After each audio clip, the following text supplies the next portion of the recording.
കൂട്ടുകാർക്ക് ഒരിക്കൽ കൂടി സ്വാഗതം. മിഷനെ അറിയുവാൻ, മിഷനെ സ്നേഹിക്കുവാൻ, മിഷണറി ആകുവാൻ സീറോ മലബാർ സഭയുടെ പ്രേക്ഷിത മുന്നണിയായ സെയിന്റ് തോമസ് മിഷണറി സൊസൈറ്റിയുടെ സുവർണ ജൂബിലി സമ്മാനം കടുകുമണി അപ്പസ്തലോയിൽ അയക്കപ്പെട്ടവർ MSTയുടെ മാധ്യമ വിഭാഗമായ ഇമ്പാക്റ്റും ഷാലോം ടിവിയും ചേർന്നൊരുക്കുന്ന ഈ വിശ്വാസ പരിശീലന കളരിയിലേക്ക് ഏവർക്കും സ്വാഗതം.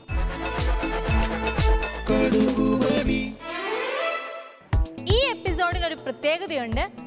മെഗാ വിന്നറെ സെലക്ട് ചെയ്യാനുള്ള കണ്ടിന്യൂസ് 10th എപ്പിസോഡാണിത്. അപ്പോൾ ഈ എപ്പിസോഡിന് ആൻസർ ചെയ്താൽ മാത്രമേ നിങ്ങൾക്ക് മെഗാ വിന്നർ ആവാനുള്ളൊരു ചാൻസ് കിട്ടത്തുള്ളൂ. അതുകൊണ്ട് ഇന്നത്തെ ദിവസത്തെ എപ്പിസോഡ് നിങ്ങൾ ഒത്തിരി കോൺസെൻട്രേഷനോട് കൂടി ഇരിക്കുക, ഒപ്പം ആൻസേഴ്സ് അയച്ചു തരിക. ഇനി നമുക്ക് ലാസ്റ്റ് എപ്പിസോഡിലെ വിന്നേഴ്സ് ആരാന്ന് നോക്കാം. ഒപ്പം ക്വസ്റ്റ്യൻ ആൻഡ് ആൻസേഴ്സ് നമുക്കൊന്ന് ക്രോസ് ചെക്ക് ചെയ്യുകയും ചെയ്യാം.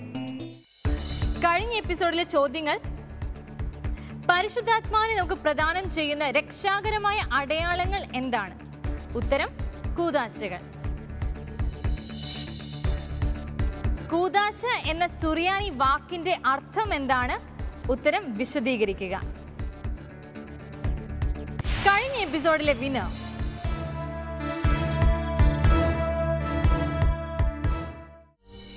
പ്രിയ കടുകുമണി കൂട്ടുകാരെ, ലാസ്റ്റ് എപ്പിസോഡിൽ നമ്മൾ പഠിച്ചത് കൂദാശകളെ കുറിച്ചുള്ള ഒരു ഓവറോൾ ഐഡിയ ആണ്. ഇന്ന് തൊട്ട് നമ്മൾ പഠിക്കാൻ പോകുന്നത് ഓരോ കൂദാശകളും വിശദമായിട്ട് പഠിക്കാൻ പോവുക. മാമുദിസ, സ്ഥൈര്യലേപനം, കുർബാന, കുമ്പസാര ഇവയെല്ലാം ഓരോന്നോരോന്നായിട്ട് പാർട്ട് ബൈ പാർട്ടായിട്ട് നമ്മളെടുത്ത് ഓവറോൾ ആയിട്ട് നന്നായി പഠിക്കാൻ പോവാണ്.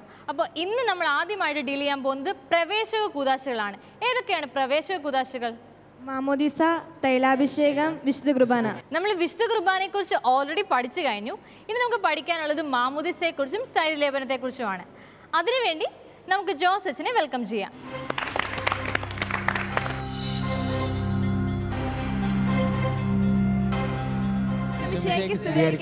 ഇപ്പോഴും എപ്പോഴും സ്തുതിയായിരിക്കട്ടെ. പ്രിയ കടുകുമണി കൂട്ടുകാരെ, നമുക്കെല്ലാവർക്കും ഇരിക്കാം.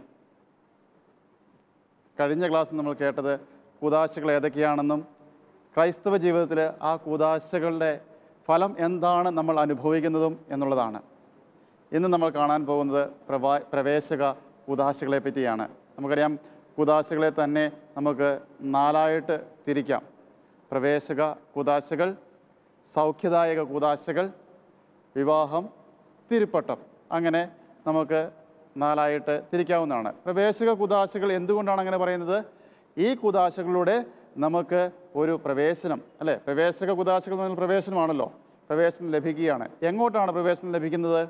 സ്വർഗത്തിലേക്ക്. സ്വർഗത്തിലേക്ക്. വേറെന്തെങ്കിലും ഉത്തരമുണ്ടോ? നിത്യജീവനിലേക്ക്. നിത്യജീവനിലേക്ക്. തീർച്ചയായിട്ടും നമ്മളതാണ് ഇന്ന് ഈ ക്ലാസ്സിലൂടെ കാണാൻ പോകുന്നത്. പ്രവേശക കൂദാശകളായ മാമോദീസ, സ്ഥൈര്യലേപനം, കുർബാന, ഈ കൂദാശകളിലൂടെ നമുക്ക് എങ്ങോട്ടാണ് പ്രവേശനം ലഭിക്കുന്നതെന്നും അതുവഴിയായി നമ്മുടെ ക്രൈസ്തവ ജീവിതത്തിൽ, വിശ്വാസ ജീവിതത്തിൽ നമുക്ക് ലഭിക്കുന്ന സ്ഥാനം എന്താണ് എന്നുള്ളതുമാണ് നമ്മൾ ഇന്ന് പഠിക്കുവാൻ പോകുന്നത്. തീർച്ചയായിട്ടും പ്രിയ കൂട്ടുകാരെ, പരിശുദ്ധ കുർബാനയെ പറ്റി നമ്മൾ വ്യക്തമായിട്ട് പഠിച്ചതാണ്, ആഴത്തിൽ പഠിച്ചതാണ്. അതുകൊണ്ട് നമ്മളിവിടെ അത് പഠിക്കുന്നില്ല. എങ്കിൽ പോലും പ്രവേശക കൂദാശകളിൽ ഇത് 3 ഉണ്ട് എന്നുള്ളത് മനസ്സിലാക്കണം. നമുക്കറിയാം, പൗരസ്ത്യ സുറിയാനി ആരാധനാക്രമത്തിൽ അല്ലെങ്കിൽ പാരമ്പര്യത്തിൽ ഇത് 3 ഒന്നിച്ചാണ് നൽകിയത് എന്നുള്ളതിന് വ്യക്തമായ തെളിവുകളുണ്ട്. വിശുദ്ധ ഹിപ്പോളിറ്റസിൻ്റെ കൃതിയായ അപ്പസ്തോലിക പാരമ്പര്യം എന്ന് പറയുന്ന പുസ്തകത്തിൽ വ്യക്തമായിട്ട് പറയുന്നുണ്ട്. ആദിമസഭയിൽ പൗരസ്ത്യ സുറിയാനി വിശ്വാസ പാരമ്പര്യത്തിൽ ഈ 3 കൂദാശകളും ഒന്നിച്ചാണ് നൽകിയിരുന്നത് എന്നാണ് പറയുന്നത്. ആ പാരമ്പര്യമാണ് ഇന്നും തുടർന്നുകൊണ്ട് പോകുന്നത്. നമുക്കറിയാം, നമ്മളെ നിത്യജീവനിലേക്ക് പാപങ്ങളെല്ലാം മോചിച്ച് പുതിയൊരു മനുഷ്യനായി ജനിക്കുകയാണ് മാമോദീസായിലൂടെ. അതിനുശേഷം നമുക്കറിയാം, പരിശുദ്ധാത്മാവിനാൽ നിറഞ്ഞ് ദൈവവുമായി ഒന്നിച്ചേരാനുള്ള ഒരു കൂദാശയായിട്ടാണ് സ്ഥൈര്യലേപനത്തെ നമ്മൾ കാണുന്നത്. പരിശുദ്ധ കുർബാന നമുക്കറിയാം, നമ്മൾ രക്ഷയിലേക്ക് പ്രവേശിക്കുകയാണ്. ഈശോയുടെ തിരുശരീരവും തിരുരക്തവും സ്വീകരിച്ചുകൊണ്ട് നമ്മൾ രക്ഷയിലേക്ക് പ്രവേശിക്കുകയാണ്. അപ്പോൾ നമുക്ക് ആദ്യത്തെ കൂദാശ മാമോദീസ. നിങ്ങളെല്ലാവരും സ്വീകരിച്ചവരല്ലേ? മാമോദീസ സ്വീകരിച്ചവരാണ്. നിങ്ങളുടെ മാമോദീസയെ പറ്റി നിങ്ങൾ ഓർക്കുന്നുണ്ടോ? ഇല്ല. അത് പ്രശ്നമായല്ലോ, അല്ലേ?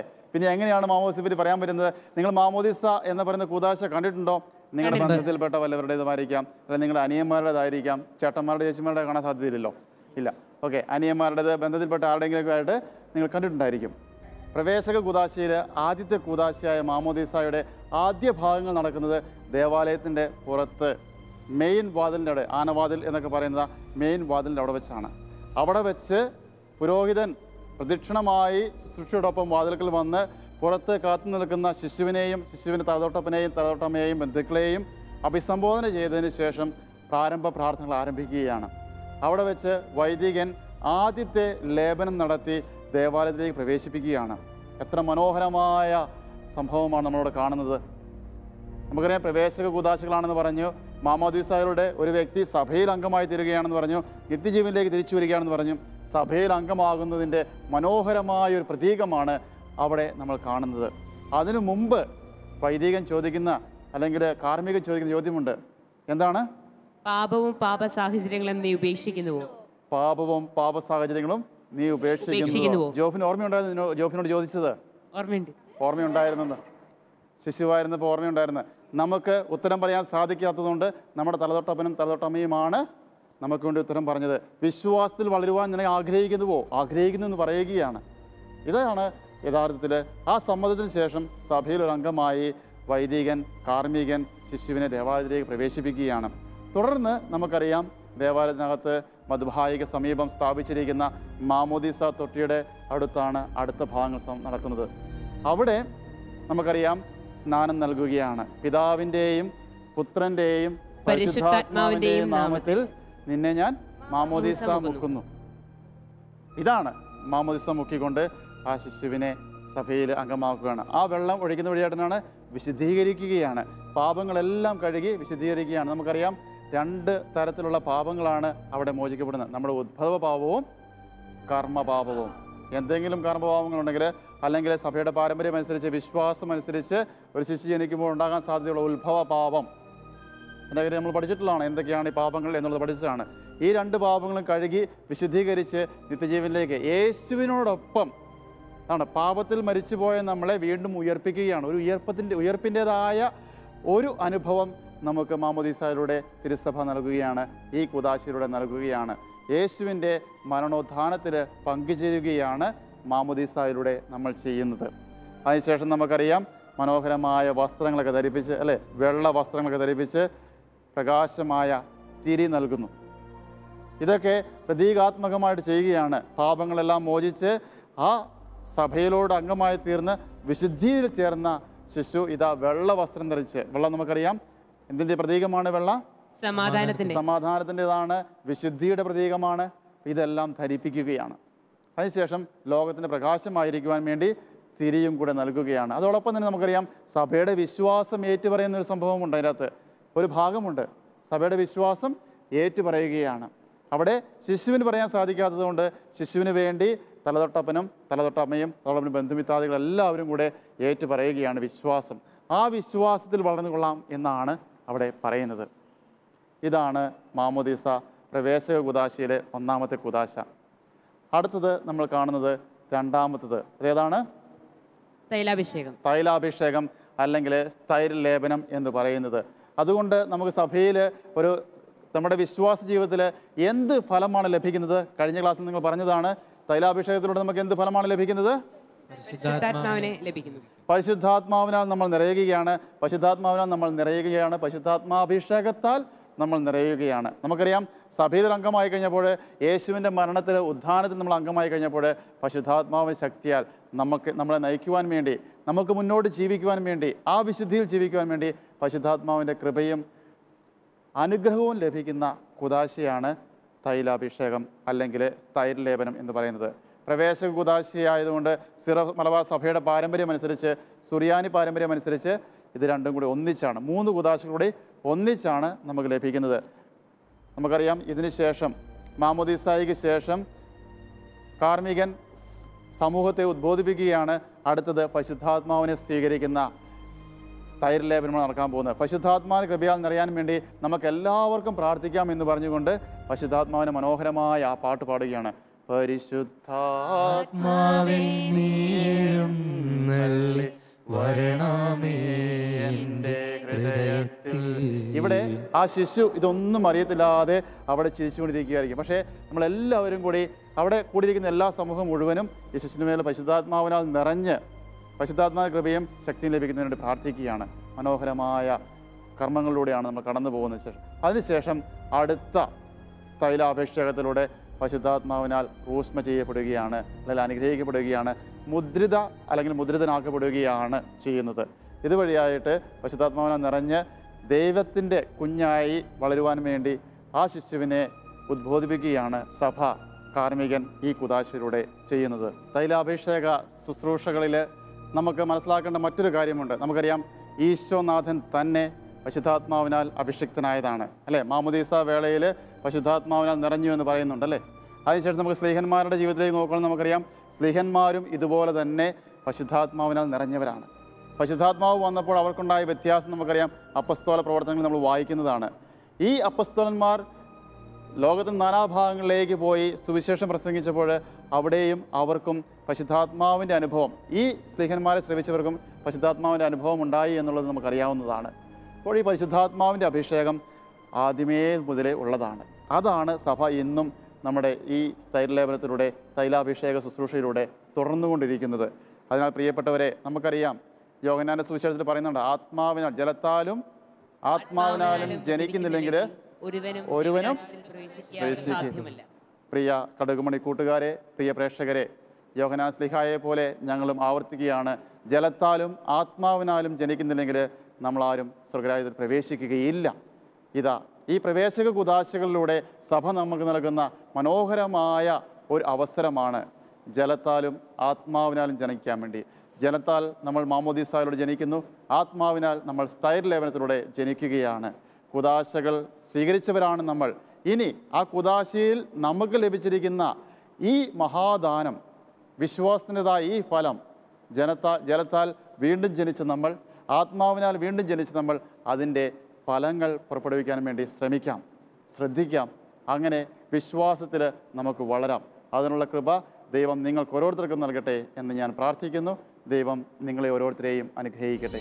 ജോസഫിൻ പ്രവേശക കുദാശകളൊക്കെ പരിചയപ്പെടുത്തിയോ? പരിചയപ്പെടുത്തി. ഏതൊക്കെ പഠിച്ചു? മാമോദീസയെ കുറിച്ച് എന്തെങ്കിലും പറയാവോ? ദൈവിക ജീവനിലേക്കുള്ള പ്രവേശനമാണ് മാമോദീസ. തൈലാഭിഷേകത്തെ കുറിച്ച് ഈ സൈഡിൽ ആരെങ്കിലും പറഞ്ഞേ? പരിശുദ്ധാത്മാവിനാൽ നിറയാനുള്ള കുദാശയാണ് തൈലാഭിഷേകം. വിശുദ്ധ കുർബാന ഇതിൽ ഉൾപ്പെട്ടതാണ്. പക്ഷേ നമ്മൾ നേരത്തെ ഇത് പഠിച്ചത് കൊണ്ടാണ് നമ്മളത് സ്കിപ്പ് ചെയ്തത്. ഓക്കെ, ഇനി നമ്മൾ പഠിക്കാൻ പോകുന്നത് സൗഖ്യദായക കുദാശകളെ കുറിച്ചാണ്. സൗഖ്യദായക കുദാശകൾ ഏതൊക്കെയാണ്? രോഗീലേപനവും കുമ്പസാരവും. ഓക്കെ, അത് നമുക്ക് അടുത്ത എപ്പിസോഡിൽ പഠിക്കാം. ഇനി നമുക്ക് ഈ എപ്പിസോഡിലെ ക്വസ്റ്റ്യൻസിലേക്ക് പോവാം. പ്രേക്ഷകരോട്, ഈ എപ്പിസോഡിന് ഒരു പ്രത്യേകതയുണ്ട്. ഇത് 10th എപ്പിസോഡാണ്, അതായത് ക്വസ്റ്റ്യൻസ് കണ്ടെയ്ൻ ചെയ്തിട്ടുള്ള 10th എപ്പിസോഡാണ്.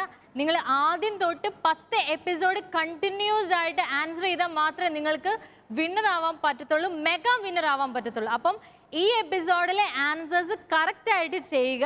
ഇതാണ് നിങ്ങളുടെ ഭാഗ്യം നിശ്ചയിക്കുന്നത്. അതുകൊണ്ട് ഈ ക്വസ്റ്റ്യൻസ് വളരെ കോൺസെൻട്രേഷനോട് കൂടി അറ്റൻഡ് ചെയ്യുക ആൻഡ് ആൻസേഴ്സ് ഞങ്ങൾക്ക് സെൻഡ് ചെയ്യുക. ഇനി നമുക്ക് ഇന്നത്തെ ക്വസ്റ്റ്യൻസിലേക്ക് കിടക്കാം.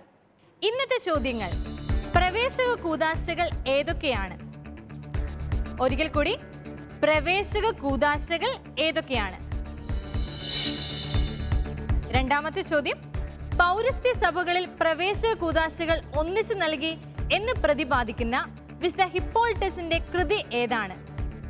പൗരസ്ത്യ സഭകളിൽ പ്രവേശക കൂദാശകൾ ഒന്നിച്ചു നൽകി എന്ന് പ്രതിപാദിക്കുന്ന വിശുദ്ധ ഹിപ്പോൾട്ടസിന്റെ കൃതി ഏതാണ്? ഉത്തരങ്ങൾ വേഗം അയക്കുക. അയക്കേണ്ട ഫോർമാറ്റ് അറിയാലോ. നിങ്ങളുടെ പേര്, വീട്ടുപേര്, ഇടവക, 10A സ്പേസ് ഉത്തരം, 10B സ്പേസ് ഉത്തരം. അയക്കേണ്ട നമ്പർ 9495787676. നിങ്ങളെ കാത്തിരിക്കുന്ന സമ്മാനങ്ങൾ ഓർമ്മയുണ്ടല്ലോ. ശരി ഉത്തരം അയക്കുന്നവരിലും തിരഞ്ഞെടുക്കുന്ന ഒരാൾക്ക് പ്രോത്സാഹന സമ്മാനവും തുടർച്ചയായി 10 എപ്പിസോഡുകളിൽ ശരി ഉത്തരം അയക്കുന്നവരിലും തിരഞ്ഞെടുക്കുന്ന 2 പേർക്ക് മിഷൻ പ്രദേശങ്ങളെ സന്ദർശിക്കാനുള്ള അവസരവുമാണ് കടുകുമണി ഒരുക്കിയിരിക്കുന്നത്. അതുകൊണ്ട് എത്രയും വേഗം നിങ്ങളുടെ ഫോൺ എടുത്ത് ടെക്സ്റ്റ് മെസ്സേജ് ആയോ വാട്സ്ആപ്പ് മെസ്സേജ് ആയോ ഉത്തരങ്ങൾ ഞങ്ങളെ എഴുതി അറിയിക്കുക. ഇതോടുകൂടി ഇന്നത്തെ കടുകുമണിയുടെ പൂർണ്ണമാകുന്നു. നന്ദി, നമസ്കാരം.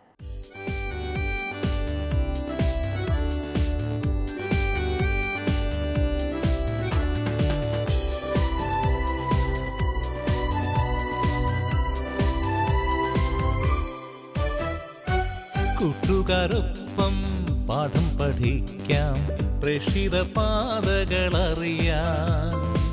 പ്രേഷിത വയലിൽ വേലകൾ ചെയ്യാൻ നാഥനോടൊപ്പം പോകാം.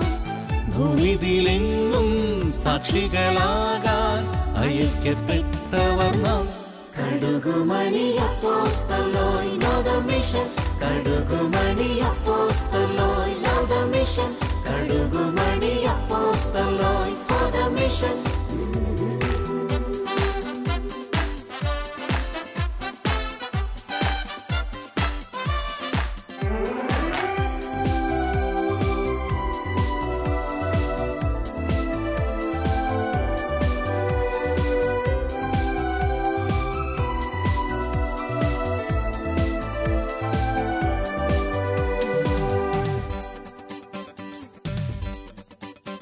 യേശുനാഥൻ താതനയച്ചൊര പ്രേഷിതൻ, അമ്മ മേരി സഹകാരിണി പ്രേഷിത, അപ്പസ്തോലന്മാർ യേശു അയച്ചതാം പ്രേഷിത, പ്രാണനേകിയ ആദ്യ ധീര രക്തസാക്ഷികൾ.